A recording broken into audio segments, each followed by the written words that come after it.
Leader वही होता है जो आवाम के मौक़िफ़ की तर्जुमानी कर रहा है। एक और पार्टी भी है पाकिस्तान तहरीक इंसाफ, क्या लेवल प्लेइंग फील्ड मिल रहा है? गिलगित बल्तिस्तान का इलेक्शन सिर्फ उसी गवर्नमेंट का होता है जिस गवर्नमेंट की वफाक में हुकूमत होती है। मियाँ साहब भी पिछले इलेक्शन पे गए थे, बिलावल साहब भी पिछले इलेक्शन पे ही गए थे,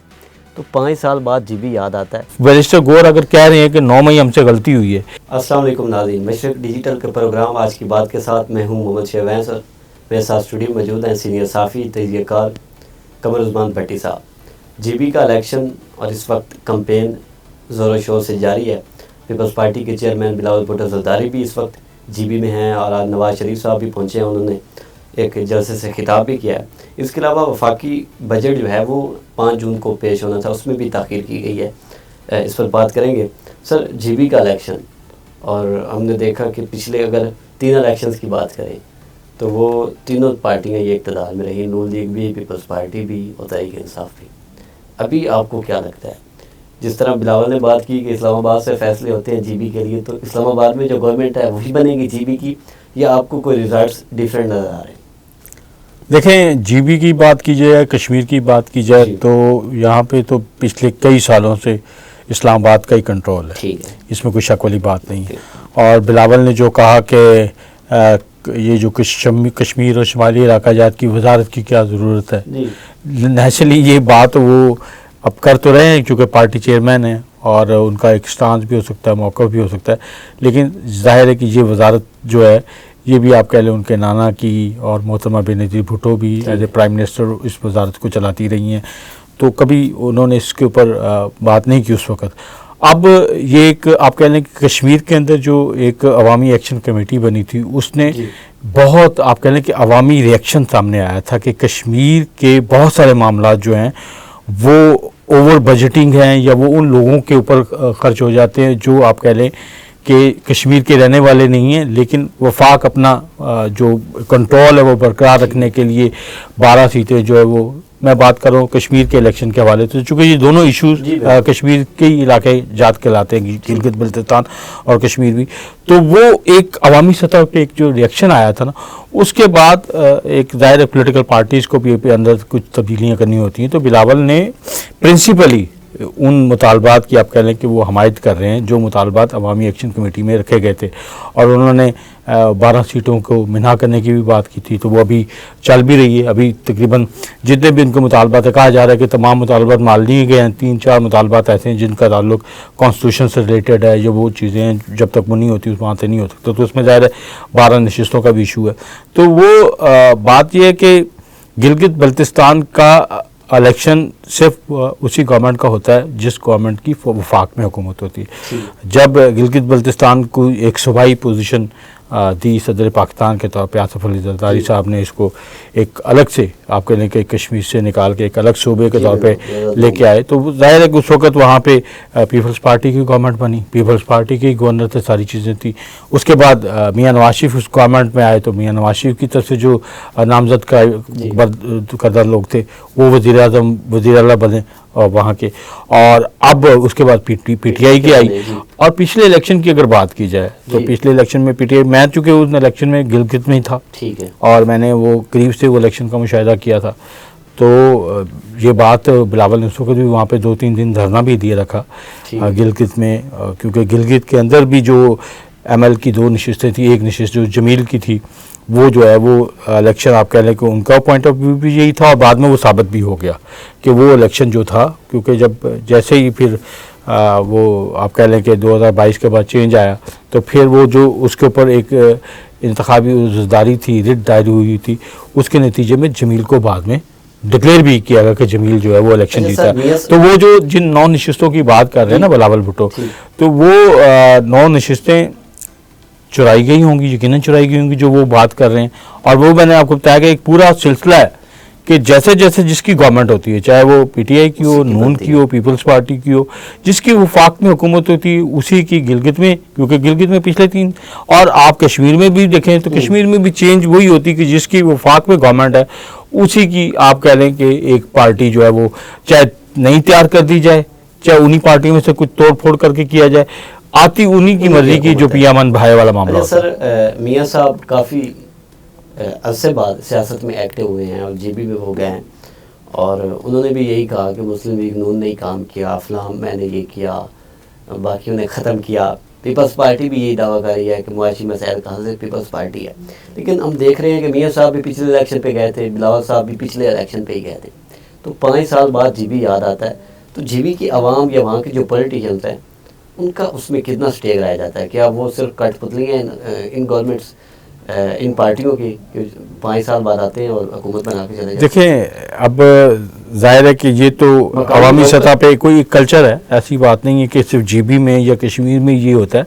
आपके मुल्क में जब जब जिस जगह पे इलेक्शन होता है उस वक्त मेन पार्टीज़ के लीडर जो हैं उन इलाकों में जाते हैं, बाकी लोग जो हैं वो लीडर्स जाते हैं, और बाकी वरना मौकामी तौर पे ही लोग आपस में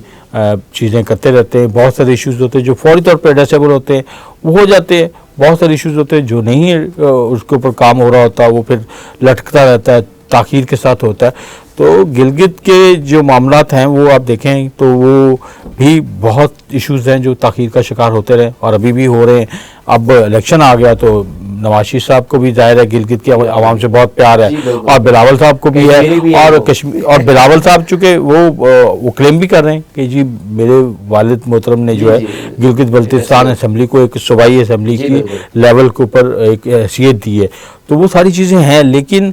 मसला ये है कि जो मकामी लोग हैं उनके जो इश्यूज़ हैं उन इश्यूज़ को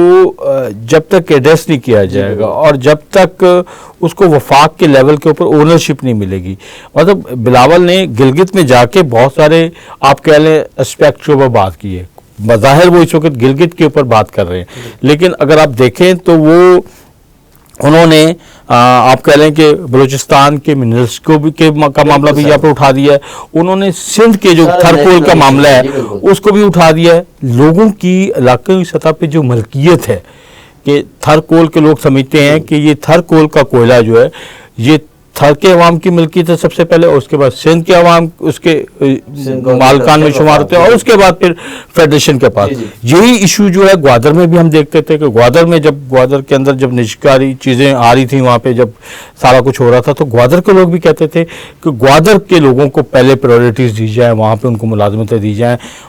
किसी बाहर से आने वालों को वहाँ पे वो पोजीशन ना दी जाए जो ग्वादर के लोगों के बराबर हो सके। तो ये इलाकी सतह पे चीज़ें हैं, और मेरा ख्याल है कि बिलावल ने ये वो अवामी सतह पे निचली सतह पे जो सोच पाई जाती है उसकी तर्जमानी करने की कोशिश की है, उससे हट के बात नहीं की। और मेरा ख्याल है लीडर वही होता है जो आवाम के मौक़िफ़ की तर्जमानी कर रहा हो, आवाम की चीज़ों को सामने लाने की कोशिश कर रहा हो। अब आप तसलसल के साथ चीज़ें जो है वो करने की कोशिश कर रहे हैं कि जी हर चीज़ जो है वो फाके पाकिस्तान के पास है। नो डाउट पाकिस्तान एक मुल्क है और उसकी आगे इकाइयाँ हैं, चारों इकाइयाँ मुल्क सूबाई हैसियतें हैं। उनके अवाम जो हैं वो अपने वसाइल की किस तरीके से तकसीम चाहते हैं, उन वसाइल को किस तरीके से इस्तेमाल चाहते हैं, तो उनकी कुछ ना कुछ तो एक ओनरशिप होनी चाहिए। तो बिलावल ने वो बात की है। अब कई हल्कों को बुरी भी लगेगी, ये एक किस्म का कह लें कि जो पिछले दिनों एक टकराव की कैफियत चल रही है ना 28वीं तरमीम के हवाले से या 18 अमेंडमेंट की रिवर्स होने के हवाले से, तो वो चीज़ें थोड़ी सी मुझे खुलती नजर आ रही। इस पर बात करेंगे। एक और पार्टी भी है पाकिस्तान तहरीक इंसाफ, क्या लेवल प्लेइंग फील्ड मिल रहा है जीबी इलेक्शन में? अभी हम बात करें 24 में तो हमने देखा जो सिचुएशन थी, जैसे शिकवा कर रहे हैं 24 में देखें लेवल प्लेइंग फील्ड जो 24 में तहरीक इंसाफ के लिए रास्ते खुले थे, उनके वो उम्मीदवार जो नहीं जीत पा रहे थे उनको जितवाया गया। अच्छा। मैंने आपको बताया ना कि मैं चूंकि उन इलेक्शन को खुद मैंने करीब से देखा, जीबी में गिलगित के दोनों हलकों में मैंने एक उनके जो सूबाई सदर हैं उनका हल्का था वो वहाँ से जीत गए थे, जो एडवोकेट साहब हैं अमजद साहब, और दूसरे हल्के से जमील साहब थे, और जमील साहब की सीट जो है वो नेचुरली वो पीटीआई के जो उम्मीदवार थे मुकाबले में उनको जितवाई गई थी। तो ये चीज़ें हुई हैं, पिछले इलेक्शन में भी हुई हैं, तो अभी भी वो नेचुरली वही चीज़ें हो रही होंगी। ये तो नहीं मैं कह सकता कि नहीं हो रही, क्योंकि लेवल प्लेइंग फील्ड तो ये होता है कि आप सबको वहाँ पे मौके दें। अब वहाँ पे ज़ाहिर अगर बात हम कर रहे थे पिछले दिनों भी, जुनैद अकबर को अगर मौका नहीं मिला वहाँ पे कैंपेन करने का तो उसको अगर सुबह बदल कर दिया गया तो ये तो है ना इशू। तो अब अगर बात है कि आप समझते हैं कि कुछ मुल्क के अंदर जो है वो लोग जो अनरेस्ट क्रिएट करते हैं, वो लोग जो दहशतगर्द किस्म का ओपिनियन जो उसको सपोर्ट करते हैं, वो लोग जो अफवाज पाकिस्तान के ऊपर हमलों की बात करते हैं, वो लोग जो अफवाज पाकिस्तान के रोल के ऊपर नेगेटिव बात करने की कोशिश करते हैं, तो उनको, क्योंकि उसके जुनैद अकबर के साथियों को या उनको वहाँ से सुबह जो बदर करने का मामला था, वो भी बुनियादी तौर पे पिछले दिनों गिलगित के अंदर जो एक अनरेस्ट क्रिएट हुआ था, जिस तरीके से वहाँ पे अफवाज पाकिस्तान के बारे में नेगेटिव प्रोपेगेंडा किया गया था, तो वो इसकी बुनियाद ज़रूर बना है। लेकिन जाहिर है कि एक पॉलिटिकल इलेक्शन होने जा रहा है, तो उसमें आपको वहाँ पे उन लीडर्स को वहाँ पे मौका देना चाहिए। बाद में अब उनको मिला है मेरा ख्याल मौका, वो भी वहाँ पे जा रहे हैं, बाकी लोग भी जा रहे हैं। अब बात सिंपल ये है कि PTI as a political party अपने आप को कितना पॉलिटिकल पार्टी के लेवल पर रखती है। अब बैरिस्टर गौर अगर कह रहे हैं कि 9 मई हमसे गलती हुई है, ये पार्टी पानी चेयरमैन से लेके नीचे तक अगर जो लोग ये इस बात को अगर मान लेते, तो मेरा ख्याल इतना मामला गंभीर होना ही नहीं था, चूँकि वो एक अदालती टकराव या रियासत से टकराव की कैफियत जो है ना, उसके ऊपर जाके उनके लिए प्रॉब्लम आती है। सर, वफाकी बजट 5 तारीख को पेश होना था, 5 जून को, और आज खबर ये आई कि वो उसमें ताख़ीर हो गई और 8, 10 या 12 किसी डेट को भी हो सकता है। इक़्तिसादी कौंसिल का जो इजलास था वो भी मुलतवी हो गया, और उसकी ज़राए ये ख़बर दे रहे हैं कि कोई कानून साजी करना चाह रहे हैं उससे पहले, और पीपल्स पार्टी अभी इसके हक़ में नहीं है। बिलावल साहब जो कि गिलगित में हैं, उनको मनाने की भी कोशिश की जा रही है। ख़ास लोगों को ये टास्क दिया गया है कि पीपल्स पार्टी को वो बनाएं। तो आपको क्या लगता है, कैसी कानून साजे चाहते हैं? क्या वो 28 अमेंडमेंट वाली बात है, या कोई और कानून साजी होगी जिस पर पीपल्स पार्टी नहीं मान रही? देखें, जो तो 28 अमेंडमेंट की बात है, और 28 अमेंडमेंट मैंने पहले भी कहा था कि 28 ले आएँ, 29 कोई अमेंडमेंट ले आएँ। ये 26वीं तरमीम से सिलसिला चल रहा है, फिर 27वीं भी आई है, 28वीं 29वीं भी शायद आ जाए। लेकिन जो 18 अमेंडमेंट की रिवर्स होने की बात है, या जो एनएफसी अवार्ड को रिवर्स करने की बात है, उसके ऊपर पीपल्स पार्टी प्रिंसिपली किसी तरीके से एग्री नहीं है। अच्छा। पीपल्स पार्टी का एक सांस है कि ये जो सूबाई खुद मुख्तारी है, सूबों को जो ऑटोनॉमी दी गई है, ये पाकिस्तान की रियासत को मजबूत करने के लिए, यहाँ के अवाम को उनके वसाइल जो है उन तक पहुँचाने के लिए बहुत ज़रूरी है। तो इसको वो किसी तरीके से मिनिमाइज़ करने को तैयार नहीं। दूसरी तरफ जो लोग हैं वो समझते हैं कि वफाक सब कुछ सूबों को दे देगा, तो वफाक कैसे चलेगा। तो ये एक पूरी एक आप कह लें कि एक बहस चल रही है, और बहस होनी भी चाहिए, लड़ाई भी कह लें चल रही, सारा कुछ हो रहा है। लेकिन ज़ाहिर है कि बहस की हद तक तो बात ठीक है, लेकिन उसमें अगर कोई समझता है कि इस बहस के नतीजे में अपना मौक़िफ़ तसल्लुत जो है वो किसी के ऊपर किया जा सकता, तो वो मुझे जो पीपल्स पार्टी को मैं जो समझता हूँ, मेरा नहीं ख्याल कि पीपल्स पार्टी सिर्फ एक सूबे, जो आपने कहा ना कि ये इलेक्शन जो हैं जो 8 जून को होने जा रहे हैं, और बजट 5 जून को था, तो बजट जो है वो 8 जून के बाद अब पेश होगा, यानी 9, 10, 11 को। तो कुछ लोग नहीं, देखें, पीपल्स पार्टी को अगर कोई समझता है कि उसको कोई एक सूबाई या गिलगित बल्तिस्तान की हुकूमत की ऑफर, या कुछ आने वाले दिनों में कश्मीर की गवर्नमेंट की ऑफर की बुनियाद के ऊपर किसी ऐसी अमेंडमेंट के ऊपर लाया जा सके जो कि सूबाई खुद मुख्तारी के हवाले से 18 अमेंडमेंट को रिवर्स करने के हवाले से होगी, तो पीपल्स पार्टी ये अमेंडमेंट किसी तरीके से काबिल कबूल नहीं होगी। हाँ, आप आवाम की आंखों में धूल झोंकने के लिए ज़रूर कह सकते हैं कि जी हम 28वीं तरमीम, हमने पीपल्स पार्टी को राम कर लिया, वो मान गई है, क्योंकि 28वीं आ सकती कोई तरमीम आ जाए, जैसे 26वीं आई थी, तो वो भी तो उसमें भी यही मामला था, सूबाई खुद मुख्तारी का इशू था, 18 अमेंडमेंट को रिवर्स करने का मामला था, लेकिन पीपल्स पार्टी ने बड़ी खूबसूरती से उस पर डायवर्शन लगा दी। अच्छा, कि 26 से कोशिश हुई, 28 आ चुकी है। मैं बता रहा हूँ, ये मैंने 12 कहा है कि ये कोशिश 18 अमेंडमेंट रिवर्स करने की कोशिश 26 से चल रही है, ठीक है ना। तो पीपल्स पार्टी ने 26 में डायवर्शन लगाया, उसको सुप्रीम कोर्ट के 2 हिस्सों में बात की, 27 में भी इस तरह की बात हुई, तो उन्होंने उसको ऊपर डायवर्शन लगाया। अभी भी कोई वो डायवर्शन लगा देंगे, वोटर की उम्र 18 साल 25 साल कर दें, तो कुछ और कर दें, कुछ और चीज़ें कर दें, सूबों के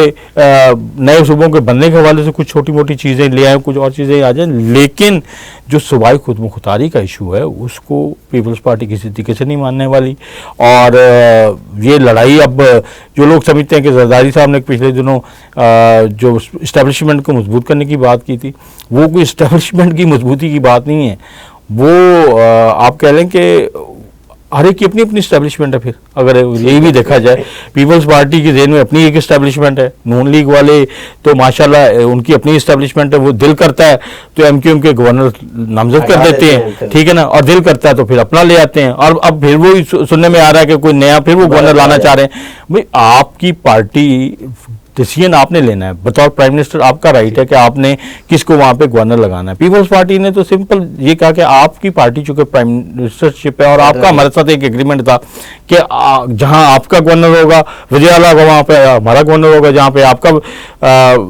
हम सिंध का पीपल्स पार्टी का विजयाला होगा आपका गवर्नर होगा। तो आपने अपनी मर्जी का गवर्नर अपनी पार्टी का लगाने की बजाय किसी और पार्टी को दे दिया। तो वो अब ये मेरा नहीं ख्याल कि पीपल्स पार्टी सिर्फ एक सूबे को की बुनियाद के ऊपर जो है वो अपनी अमेंडमेंट के ऊपर रिवर्स होगी, वो नहीं होगी। बहुत शुक्रिया जी नाज़रीन, जैसा कि भट्टी साहब बता रहे थे, और 7 जून को इलेक्शन है, 8 जून तक जो है वो कहा जा रहा है कि बजट पेश होगा। आप देखते हैं पीपल्स पार्टी मानती है कैसी कानून साजी होती है, ये कानून साजी भी पोस्टपोन्ड होती है और बजट पहले मंजूर होता है। इजाज़त दीजिए, अल्लाह हाफिज़।